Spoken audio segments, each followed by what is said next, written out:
Hey folks, welcome back to the farm. Just an awesome evening here. Just gorgeous. A little bit of a breeze, but it's nice and warm. And I'm just headed out to check on the sheep one last time for the evening here. And then tuck everybody into the barn. And you can hear from the background noise, they know there's snacks coming. One new addition is kind of cool. Sitting right there, got in the mail today. Starlink's all rigged up. So we've been dealing with some major rural internet issues. The other day I did a speed test and got 0.74 megabits per second. So it was so bad that I couldn't even look up the phone number to complain about it. Anyway, so Starlink had a deal, half price for the hardware. So it's $385 or something like that. And yeah, I got here in about 2 weeks.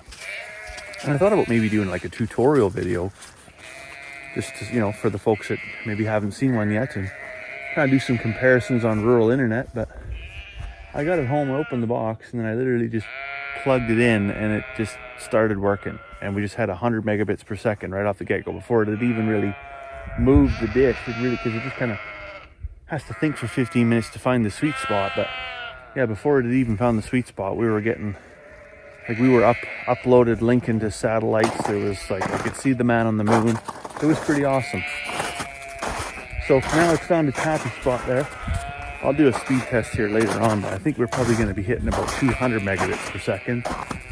So we're breaking world records for sure. Certainly by comparison to our line of sight that we were getting off of the top of that mountain over there. It's only 10 kilometers away. So it should be awesome, but it's not awesome. So if we were paying, I think we were paying close to $100 a month and getting next to nothing. So we pay a few bucks more, but we actually get something. Anyways, I realized I left this piece of cardboard on top of the dish. I didn't even realize that was a piece of cardboard. I just saw it was wrinkled, and then I went to peel it off, and that's the instructions. Basically, you put it up, you plug it in, and you got Wi-Fi.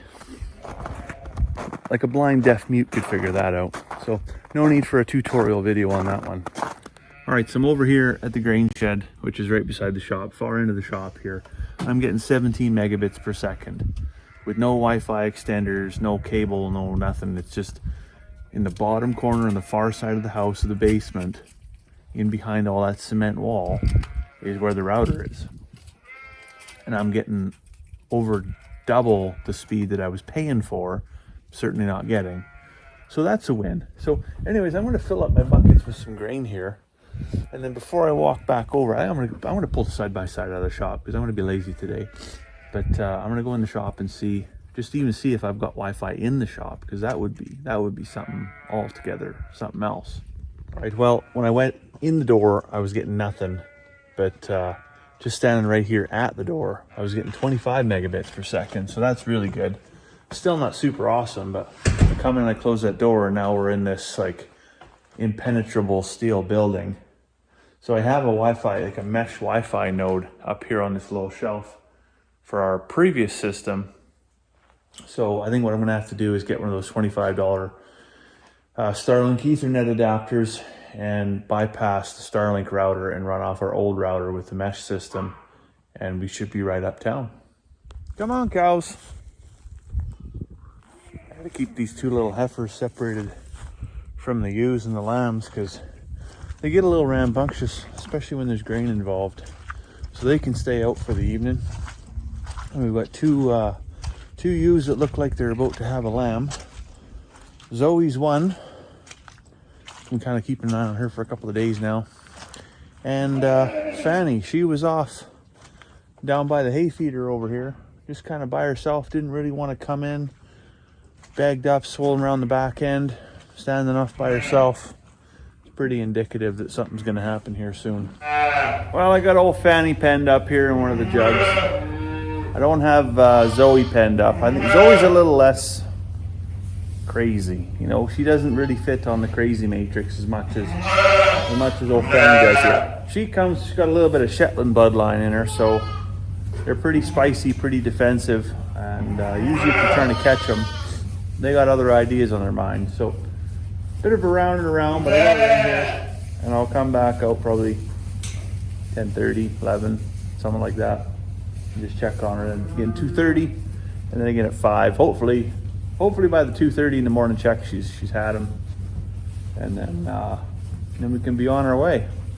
One thing though, I'm back. Yeah, enough from you. Back to the internet thing. So when I'm at the back door of the barn, way over there, like 40 feet that way, I couldn't hook up to the internet. But when I'm standing just outside the front door, I can actually get the internet from the house. So that's pretty cool. I think with a couple of range extenders, or like I said, just with the mesh network that we currently have, if I bypass the router and put that Ethernet adapter in there, I think, because pretty much our whole yard site now, outside of the buildings, has high-speed wireless internet, which is pretty cool, because we certainly didn't have that before. We had a little bit between the house and the shop. If you're in the chicken house, you could pick it up a little bit, and but even in the house, you really kind of had to hold your tongue the right way. So that's pretty cool. I won't be launching any rockets here anytime soon, but I'll spend the $25 to see if I can get it even better than what it currently is. Anyways, sheep are saying goodnight. I better run and make a cup of tea. So let's go for now. Hope you have a fantastic evening. We'll see you tomorrow.